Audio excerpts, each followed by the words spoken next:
for everyone, and we're typically not home. We were supposed to, my phone was pinging this week, time to board the flight on Delta. I'm not going anywhere. That's been doing that a lot, but we appreciate this church, appreciate all you folks do. And we're going to start out sharing a little bit about what we do, and then we're going to share with you some of the things that we have seen God do this year already. It's just been an amazing year, and we're excited to see what God has to do. We have a lot of events to make up, and we don't know when that's going to be as these states open back up. We had 3 or 4 just in Wyoming, and another church just sent us another email this week saying as soon as it opens up, we want you to come down there. So it's exciting times, and we'll see what happens. And again, congratulations to all the graduates, and that's awesome. You made it. Congratulations to all the parents. Yes. And homeschool moms too. Congratulations on that. So anyway, we're going to start out with a few slides here. We speak together as a family. For those of you who know us, we do Shoot Straight TV. And God has used that as a ministry, as a means to get people into these churches. Yes, we're blessed to hunt and fish for a living, but we're able to take those trips and get people to come into church that normally wouldn't come in for anything else. Yeah. But they'll come into that and plant that seed and get them started. I'm so blessed being able to do that with Marcia and the boys. And they started out doing this from the time they were babies. They were on the road with us and traveled hundreds of thousands of miles. And I think of why I graduate now and all the times at the sports shows and the churches and being in front of people. Yeah. And birthdays on the road, and I'm thankful for my family today for that. Let's talk about the numbers real quick. There's over 50 million fishermen in the United States. There's over 16 million hunters and 29 million target shooters. Those are the people that we are going after, that demographic. Of course, we'll talk to anybody about the Lord, but those are people that we focus on when we do these events. There's over 300 million guns in America. That's a wonderful thing right there. Let's talk about the purpose of these events. Luke 14:23 says, "And the Lord said unto the servant, Go out in the highways and hedges and compel them to come in, that my house may be filled." Now, I think of Geyser this morning. I think of the hedges and highways. Look at this church. It's filled. This is the middle of nowhere. Well, that was 10 miles back towards Rainsford. It's filled. It's awesome. I thought it was so fitting this morning as we came to church. There was a cow elk right here. Really? Yes. Yeah. And Blake was with us. I said, Blake, how often do you see elk on the way to church? We saw elk. We saw antelope buck. We saw mule deer. We saw whitetails. It's just a great morning. But compel them to come in. Sharing the gospel and telling others about Christ. That's what we do at these events, but we try to encourage people also. And I'm going to go fast because I know people have a lot of things this afternoon. So it also gets people involved in the local church. I think of Medford, Oregon. And that church right there, there are several people that don't hunt in that church, but they rally together. It was, I think, our 13th or 14th year there this year. And they have the cooking crews, and they have all these people. There's a couple of them that take all week off work just to set up, just to get ready. And a lot of times we'll have 30 to 50 people accept Christ at that event. But what it's exciting for us to do is we see people that may not be involved in other areas of ministry, but they jump on board for this.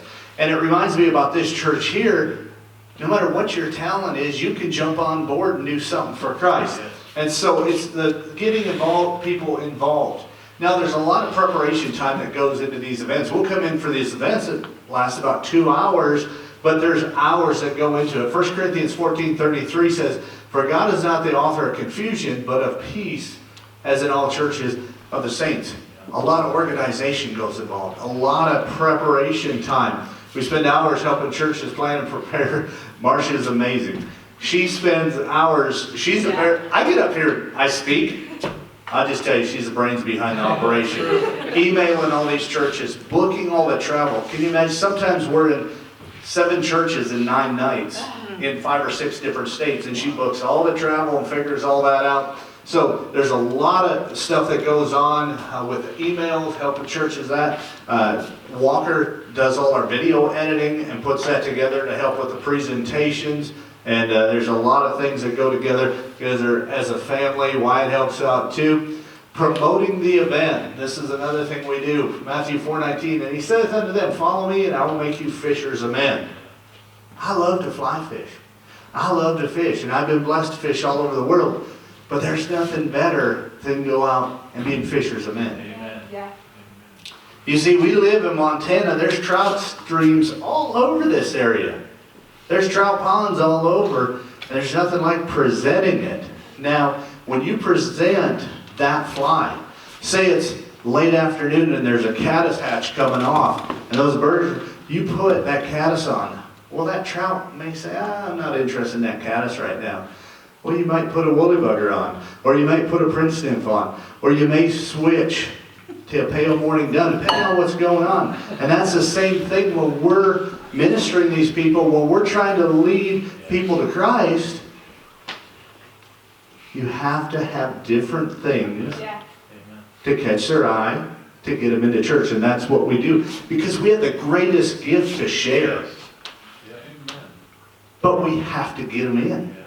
And so do whatever you can to do that. We work with churches providing material and promoting their events. We have banners built up. We have on our website, we try to make it as easy as they can.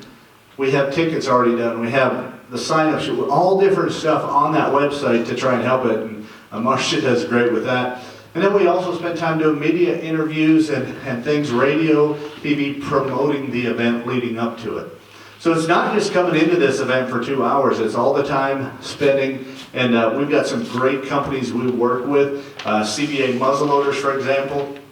They give guns at a highly discounted, they're losing money on them, that churches can purchase these and they use them as drawings for people who come in. So there's a lot of people, I'll come in, I get a chance to win a gun or a bow or buck knives, does a lot of that stuff, and that's exciting things. Another thing that we've been seeing lately that's been really exciting, several churches have been inviting known veterans. And this last couple of years, even as far back as World War II veterans, some of these folks in their 90s have been coming to these events, and they honor them. And I can tell you this, it's resulted in being able to share the gospel with several of these folks and people accepting Christ. So they're using this event, these outdoor events, to bring people in like that. And for all our military that are here today, we thank you. We do that in our events, and that's exciting. Now, food's always a big part of these events. Wild game feeds, chili cook-offs, barbecue, and more. You say, Chet, what are some of the things they have? Well, they have frog legs. We were in Maryland, they had Cajun camel. Yeah, not. Jalapeno rattlesnake, all different things. They had muskrat, beaver, possum. Yeah, and as a guest speaker, you get to try it all. Ribeye is also good in there. No, it's all good, but we get to see a lot of that. And then, of course, don't forget about the desserts. And there are places, there's one place in New York where they'll have 120 pies for 500 people. Homemade. All that. You see those tables, those are all homemade pies. And then what they do is whatever pies are left over, they use those as giveaways too. And people take their pie home, and that's pretty exciting. I thought it was pretty cool. Walker was on the road with us in North Carolina, and they said it's going to be Walker's birthday. And I'll tell you, my boys have, I don't want to say sacrificed, but they spent a lot of time during this and giving up something. And this lady in the church said, I want to make whatever Walker's favorite cake is. Well, he likes German chocolate cake. She made that. What we didn't realize, she was allergic to nuts. So she had to wear a mask and gloves. But the sacrifice people make, and it's just neat how sweet people are. Now the event, Matthew 10:7 says, and as you go, preach, saying the kingdom of heaven is at hand. There's crazy things going around the world right now, and everybody is facing a challenge. We always start out by telling people we're going to make a joyful noise in there. I don't sing, we don't do special music, but I do call, being a world champion elk caller, I love calling animals in. And we can do a cow. Now, being in Geyser this morning, probably should have the doors closed because there are elk running around the neighborhood. Do a bull elk?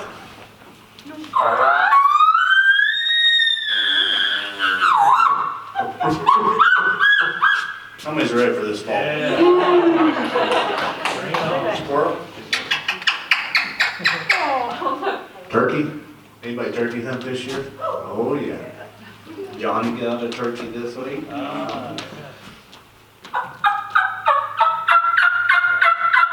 New coyote?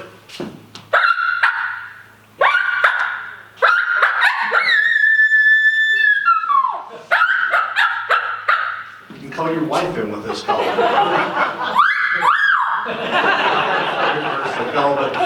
But we do that, we have fun with them, and we'll spend 45 minutes just talking hunting and fishing. Don't say anything about the Lord. I'm building a rapport with them. I'm building that credibility. And you know, we talk about that witnessing to our neighbors, witnessing to our friends. We were talking about this last night at the dinner table on how can you witness to your friends. And somebody that was sitting there said this. They said, first you need to be real. Yeah. Don't go witnessing to them if they see how your life is, but you're not living that. Why do they want what you have? So we need to be real. So we work on building that credibility with them. Everything's planned out with one thing in mind, and that's the last 5 minutes. That's what we're going to go and share the gospel. Sometimes it's 10 minutes or 15. It just depends on that. But we do educational entertaining program always working towards that invitation. You know, if you fly fishermen, you sit there and you tie those flies. And you work on that, or you get that fly, and then you present it. You want to present it. And I want to tell you, the biggest thing you can do for us is pray for us when we're on the road, that we present that clear gospel.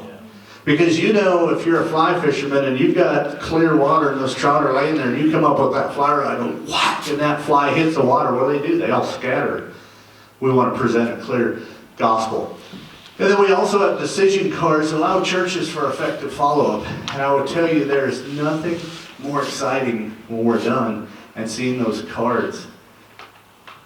And people that have worked so hard to invite their friends and say, I've been praying for my uncle. I've been praying for my nephew for 10 years, for 20 years. And tonight they checked that box. They accepted Christ. I also think of the time we were up in foot of 10, Pennsylvania, up there, and gave the plan of salvation. Young man accepted Christ. We came back the next year, and his grandparents came up and said, thank you for coming out.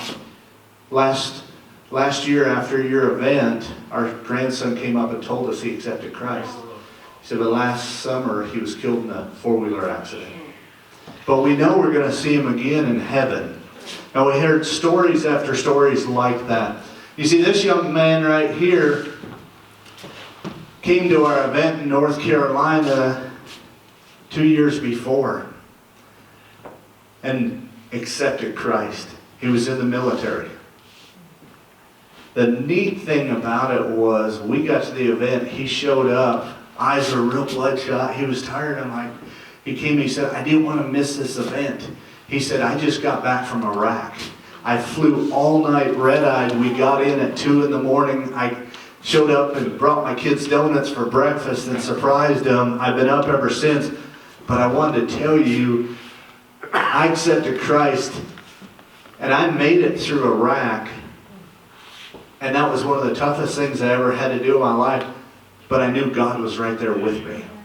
And he said, I wanted to tell you, don't give up. And he brought me an Air Force coin, or an Army coin, I'm sorry. And it was just so special there. But you see all these right here? Those are all cards from single night events. And that stack right there are people that accepted Christ that night. And then those churches will follow up with them. They'll collect that information. They'll use it for next year's events. They follow up with those people that accepted Christ. And many churches will take them a gift like a Bible or a book and try and get them plugged in. There's so many things that are exciting this year, and I could share for hours, but Doug Weber down in North Carolina, he called us up here a couple months ago. He said, Chad, we were out there visiting new visitors of our church and going over different things, and they just joined our church. Said, how did you find out about our church or your event? He said 3 out of the 4 couples we visited with were from the outdoor event. Oh. Now this is a church that has 70 churches within about a 2-mile radius of their church down in North Carolina. And they had hundreds of visitors that night. That's what's exciting about that, is reaching them. The other thing is ministering to families. This little girl right here, you see her grandma standing there. For the last 10 years, her grandma and grandpa have been coming to the outdoor events. Every year they sit in the front row. They get there early. And they've made that event their church. They've made that a part of it. And that little girl, they found out, had lesions on her brain, and she was having some major issues. And they said, we brought our granddaughter tonight to the event. Would you pray for her? And we have continually prayed for her. And you see, it's not just about telling them about Christ, and that's most important, but it's also encouraging them and being there for them and knowing they have somewhere to go. And that's what happens as they plug into these churches. We have had several pastors that say, these people will come in their time of need. They know where they can come to. And it's all become because of these events. The other thing that's been really exciting for us this year is the Sportsman Chapel ministering at trade shows. Now, if you're from Pennsylvania, I know we have some folks here that from Pennsylvania. The Great American Outdoor Sports Show, otherwise known as the Harrisburg, Pennsylvania Sports Show, about 250 to 300,000 people come through that show in 10 days. It is crazy. This, you'll see them lined up outside the door. That's just on a weekday right there. And they line up for blocks to get into the sports show. Well, with the NRA, they've invited us and allowed us to do a sportsman chapel for the exhibitors. Now, what's neat about that is they have this on Sunday morning. The show starts, but an hour before the show starts, they announce it, and there's exhibitors from all over the world. Africa, Canada, Alaska, South Africa, all over the place. That those people like to be in their church, and there's also people that are searching. Yeah. And so we're able to do that at the Harrisburg show. They put us in the small arena they have there, and so it's neat. This year I had a man come up and say, Chad, I'm with the cleaning crew here, and I don't get to be at church. And I called my wife. I was so excited. They scheduled me to clean this part of the area. So I get to be in church this morning while I'm straightening things up over here. I said, that's great.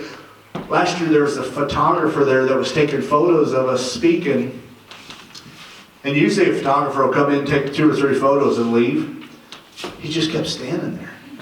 I'm like, oh, I wonder what this is about. And at the end, he raised his hand. He accepted Christ. See, God puts people in your path. I had no idea he was a photographer there. So it's exciting what God's doing there. One of the things that's neat that we do is I wrote a gospel tract that talks about how you can accept Christ. It's a story of me being